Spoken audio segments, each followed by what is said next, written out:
এবার লিওনেল মেসির সাথে একই দলে সুযোগ পেলেন এক বাংলাদেশি খেলোয়াড়। মেসির পাশে দেখা গেছে সেই খেলোয়াড়কে। আর এটা কোনো নিছক গল্প নয়, বরং এমন ঘটনায় প্রকাশ করা হয়েছে ফুটবলের সর্বোচ্চ নিয়ন্ত্রক সংস্থা ফিফার পক্ষ থেকে। তিনি বাংলাদেশের বংশোদ্ভূত কেউ নন, বরং বাংলাদেশের জাতীয় দলেরই একজনকে দেখা গেছে মেসির দলে। লিওনেল মেসি বিশ্বের সবচেয়ে সেরা খেলোয়াড়। তিনি বর্তমান বিশ্ব চ্যাম্পিয়ন। ব্যক্তিগত ও দলগত সব দিক থেকেই সেরা।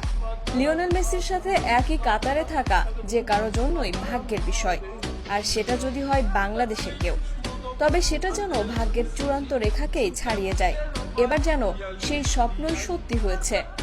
মেসির সাথে একই দলে আছেন এক বাংলাদেশের যুবক, এমনকি মেসির হাতও আছে তার কাঁধে। বাংলাদেশের এই যুবকের নাম সাজ্জাদ। প্রিমিয়ার লিগে মোহামেডানের হয়ে খেলেন সাজ্জাদ। 9 নম্বর জার্সি গায়ে দিলেও সাজ্জাদ খেলেন রাইট উইং পজিশনে। তবে নিজেকে দলের প্রয়োজনে পিওর নাম্বার 9 হিসেবেও গড়ে তুলতে চান তিনি। এবার জায়গা পেয়েছেন মেসির সাথে একই দলে। মূলত মেসির সাথে সাজ্জাদকে একই দলে রেখেছে ফুটবলের সর্বোচ্চ নিয়ন্ত্রণকারী সংস্থা ফিফা। ফিফা বিশ্বকাপের পেজ থেকে এক ছবি আপলোড করা হয়েছে, যেখানে রাখা হয়েছে এশিয়া ও দক্ষিণ আমেরিকার দুই দেশের 11 জন খেলোয়াড়কে। সেই 11 জনকে নিয়েই একটি একাদশ দিয়েছে ফিফা। সেই একাদশেই সুযোগ পেয়েছেন সাজ্জাদ।